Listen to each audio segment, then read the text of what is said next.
ഒരു പാത്രം എടുക്കുക. എന്നിട്ട് അതിലോട്ട് 1/2 കപ്പ് ക്യാബേജ് ചെറുതായിട്ട് ഇതേപോലെ ഒന്ന് കട്ട് ചെയ്തതാണ് എടുത്തിട്ടുള്ളത്. വളരെയധികം തിന്നായിട്ട് ഇങ്ങനെ കട്ട് ചെയ്തെടുക്കാൻ ശ്രദ്ധിക്കുക. ഇനി നമുക്ക് ഇതിലോട്ട് ആവശ്യമുള്ളത് എത്രത്തോളം ക്യാബേജ് എടുത്തിട്ടുള്ളൂ അത്ര തന്നെ ക്യാരറ്റും കൂടി ചേർക്കാം. ഞാനിപ്പോൾ എല്ലാം 1/2 കപ്പ് വീതമാണ് എടുത്തിട്ടുള്ളത്. ഇനി ഇതിലോട്ട് ഒരു സവാള, ചെറിയ സവാള ഇങ്ങനെ ചെറുതായിട്ട് മുറിച്ചതും കൂടി ചേർത്ത് കൊടുക്കുക. ഒരു മീഡിയം സൈസിലുള്ള സവാളയാണ് എടുത്തിട്ടുള്ളത്. ഇനി നമുക്കൊരു 1/4 ടീസ്പൂൺ ഉപ്പും കൂടി ചേർത്ത് കൊടുക്കണം. എന്നിട്ട് നമുക്ക് ഇതിനൊന്ന് കൈ വെച്ചിട്ട് നല്ലവണ്ണം ഒന്ന് തിരുമ്മി കൊടുക്കണം. അതിനുശേഷം നമുക്കൊരു 10 മിനിറ്റ് അങ്ങനെ തന്നെ വെച്ച് കൊടുക്കാം. ഇനി നമുക്കൊരു മറ്റൊരു പാത്രം എടുത്തിട്ട് അതിലോട്ട് ഒരു 1/4 കപ്പ് മൈദപ്പൊടി ചേർക്കുന്നുണ്ട്. ഇനി നമുക്കിതെല്ലാം ആവശ്യമുള്ളത് 1 ടീസ്പൂണ് സൺഫ്ലവർ ഓയിലാണ്. അതും കൂടി ഒഴിച്ച് കൊടുക്കാം. എന്നിട്ട് നമുക്ക് കുറച്ച് ഉപ്പിട്ട് കൊടുക്കണം. ഉപ്പിടുമ്പോൾ ശ്രദ്ധിക്കണം. നേരത്തെ ക്യാരറ്റിലും ക്യാബേജിലൊക്കെ ഉപ്പിട്ടിട്ടുണ്ടായിരുന്നു. അപ്പോൾ ഇതിലോട്ട് ഞാനിപ്പോൾ ഒരു 1/4 ടീസ്പൂൺ മാത്രം ഉപ്പ് ചേർക്കുന്നുണ്ട്. എന്നിട്ട് നമുക്കിതെല്ലാം കൂടി നല്ലവണ്ണം ഒന്ന് മിക്സാക്കി കൊടുക്കണം. മിക്സാക്കി കൊടുത്തിട്ട് നമുക്കിതവിടെ മാറ്റി വെക്കാം. േക്കും നമ്മുടെ ഈ ക്യാരറ്റും ക്യാബേജും നിന്നൊക്കെ നല്ല വെള്ളം മാറി വരുന്നുണ്ട്. ഇനി നമുക്കിതിനൊരു അരിപ്പയുടെ സഹായത്താൽ ഒരു പാത്രം വെച്ച് കൊടുക്കുക. എന്നിട്ട് ഒരു അരിപ്പ വെച്ച് കൊടുത്തതിന് ശേഷം ഈ ക്യാരറ്റും ക്യാബേജിൻ്റെ കൂട്ടുണ്ടല്ലോ അത് ഇതിന് മുകളിലോട്ട് ഇട്ട് കൊടുക്കുക. അപ്പോൾ ഇതിൽ ഉണ്ടാകുന്ന വെള്ളമൊക്കെ ഈ അടിയിലത്തെ പാത്രത്തിൽ പോയി കിട്ടും. അങ്ങനെ എല്ലാം ഇതേപോലെ ഇട്ടിട്ട് വരാം. ഞാനിപ്പോൾ കൈ കൊണ്ട് നല്ലോണം പിഴിഞ്ഞിട്ടിട്ടുണ്ട്. അപ്പോൾ ഇത്രയും വെള്ളം നമുക്ക് ഇട്ടിട്ടുണ്ട്. ഇനി നമുക്ക് ഇതിനെ ഒരു അതേ പാത്രത്തിലോട്ട് തന്നെ മാറ്റാം.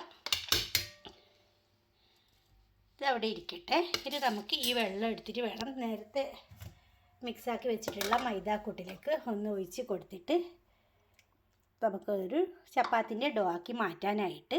അതെല്ലാവർക്കും അറിയുമല്ലോ, ഞാൻ കാണിക്കുന്നില്ല, ഞാൻ കുഴച്ചിട്ട് വരാം. ഇപ്പോൾ ഞാനൊരു ഡോ ആക്കി മാറ്റിയിട്ടുണ്ട്. നല്ല സോഫ്റ്റായിട്ട് തന്നെ കിട്ടിയിട്ടുണ്ട്. അതവിടെ ഇരിക്കട്ടെ. ഇനി നേരത്തെ തയ്യാറാക്കി വെച്ചിട്ടുള്ള ക്യാരറ്റ് ക്യാബേജ് കൂട്ടെടുക്കാം. ഞാൻ എരിവിനായിട്ട് 3 പച്ചമുളക് ചെറുതായിട്ട് കട്ട് ചെയ്തിട്ടുള്ളതും ഒരു പിടി മല്ലിയില അതും ചെറുതായിട്ട് കട്ട് ചെയ്തിട്ടുണ്ടായിരുന്നു, അത് ഇട്ട് കൊടുക്കുക. ഇനി നമുക്ക് പ്രധാനമായിട്ട് ഇതിൽ വേണ്ടത് ഞാനിവിടെ ചേർക്കുന്നുള്ളത്. എന്നിട്ട് നമുക്ക് ഒരു ബൗളെടുക്കാം, ഇത്രയും. എന്നിട്ട് ഇതിൻ്റെ തണുപ്പൊക്കെ പോയതിന് ശേഷം കൈ വെച്ചിട്ട് ഇങ്ങനെ തന്നെ ഒന്ന് ഉടച്ച് കൊടുത്താൽ മതി. അപ്പം നല്ല ഇങ്ങനെ തരുത്ത് കുഞ്ഞു കുഞ്ഞായിട്ട് തന്നെ കിട്ടുന്നതാണ്. നിങ്ങൾക്ക് ഇങ്ങനെ ആക്കാൻ പറ്റുന്നില്ലെങ്കിൽ ഒന്ന് ഗ്രേറ്റ് ചെയ്തെടുത്താലും മതി. അങ്ങനെ നമുക്ക് പനീറും കൂടി ചേർത്ത് കൊടുക്കാം. നിങ്ങൾക്ക് ഇത് ഇഷ്ടമില്ലെങ്കിൽ ചേർക്കണമെന്ന് നിർബന്ധമൊന്നുമില്ല. എന്നാൽ ഇതിൻ്റെ നല്ലൊരു ടേസ്റ്റാണ്. കൈ വെച്ചിട്ട് നല്ലവണ്ണം ഒന്ന് കുഴച്ചെടുക്കണം. ഉപ്പ് നേരത്തെ ചേർത്തിട്ടുണ്ടായിരുന്നു, പോരെങ്കിൽ വീണ്ടും ഇട്ട് കൊടുക്കുക. അങ്ങനെ നല്ലവണ്ണം കുഴച്ച് വന്നിട്ടുണ്ട്. ഇനി ഇതിലോട്ട് ഒരു 1/4 ടീസ്പൂണ് വെജിറ്റബിൾ മസാലയാണ് ചേർക്കുന്നത്. നിങ്ങളുടെ കയ്യിൽ ഇതില്ലെങ്കിൽ ഗരം മസാല ചേർത്താലും മതി. ഒന്നും കൂടി മിക്സാക്കി എടുക്കാം. ഞാൻ ഇതെല്ലാം കുഞ്ഞു കുഞ്ഞ് ബോളാക്കിയിട്ട് മാറ്റിയിട്ടുണ്ട്. ഇനി നമുക്കൊരു പൂരി വലുപ്പത്തിൽ ഇതിനൊന്ന് പരത്തിയെടുക്കണം. അങ്ങനെ ഒരു പപ്പടത്തിൻ്റെ വലുപ്പത്തിലാണ് പരത്തിയെടുത്തിട്ടുള്ളത്. എന്നിട്ട് നമുക്ക് ഈ മസാലക്കൂട്ട് ഇതിലോട്ട് വെച്ച് കൊടുക്കണം. അതിന് മുമ്പായിട്ട് ഒരു കഷ്ണം ബട്ടർ റൂം ടെമ്പറേച്ചറിൽ വെച്ചതിന് ശേഷം ഇങ്ങനെ ഒന്ന് കൈകൊണ്ട് മെൽറ്റാകുന്ന വിധത്തിലാകുമ്പോഴത്തേക്കും നമുക്ക് ഈ കൂട്ടിലോട്ട് ഇട്ടിട്ട് ഒന്ന് കൈകൊണ്ട് നല്ലവണ്ണം ഇതേപോലെ ഒന്ന് കുഴച്ചെടുത്താൽ മാത്രം മതി.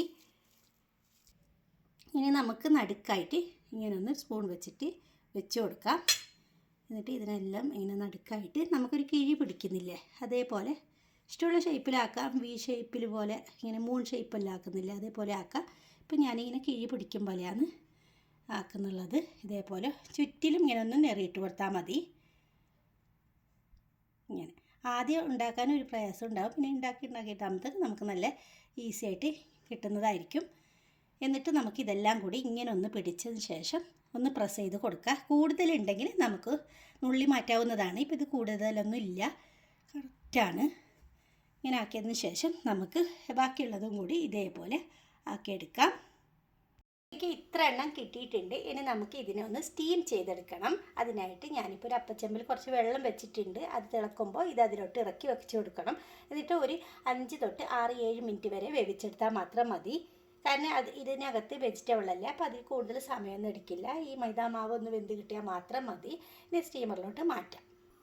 അങ്ങനെ വെച്ച് കൊടുത്തിട്ടുണ്ട്. നമുക്കൊരു മൂടി വെച്ചിട്ട് വേവിച്ചിട്ട് കാണിച്ചു തരാം. മിനിറ്റ് കഴിഞ്ഞിട്ട് ഞാൻ ഈ പ്ലേറ്റിലോട്ട് മാറ്റിയിട്ടുണ്ട്. ഇതിന് മുകളിലോട്ട് കുറച്ച് ബട്ടർ തടവി കൊടുത്തിട്ടുണ്ടായിരുന്നു. ഇനി വേണമെങ്കിൽ കുറച്ച് ചാറ്റ് മസാല ഉണ്ടല്ലോ, അത് ഇതിന് മുകളിലോട്ടായിട്ട് ഇങ്ങനെ ഒന്ന് ഇട്ട് കൊടുത്താൽ മാത്രം മതി. നല്ല ടേസ്റ്റാണ് അപ്പോൾ ഇങ്ങനെ കഴിക്കാനായിട്ട്. അപ്പോൾ തീർച്ചയായും നിങ്ങൾ എല്ലാവരും ഇതൊന്ന് ട്രൈ ചെയ്ത് നോക്കണം. അത്രയ്ക്ക് നല്ല സോഫ്റ്റായിട്ടാണ് കിട്ടിയിട്ടുള്ളത്. ഞാനിതൊന്ന് പൊളിച്ചിട്ട് കാണിച്ചു തരാം. ഉണ്ടല്ലോ. അപ്പോൾ എല്ലാവരും ഇതൊന്ന് ഹെൽത്തി ആയിട്ടുള്ളൊരു ഫുഡാണ്, ഓയിലൊന്നും ഇല്ലാതെ. അപ്പോൾ ഈ റമദാനിൽ ഇതെല്ലാവരും നിങ്ങൾ റെഡിയാക്കുമെന്ന് വിചാരിക്കുന്നു. ഇഷ്ടപ്പെട്ടാൽ വീഡിയോ ഒന്ന് സബ്സ്ക്രൈബ് ചെയ്യാനും അതുപോലെ അടുത്തുള്ളവർക്ക് ഒരു ഷെയർ ചെയ്ത് കൊടുക്കണേ.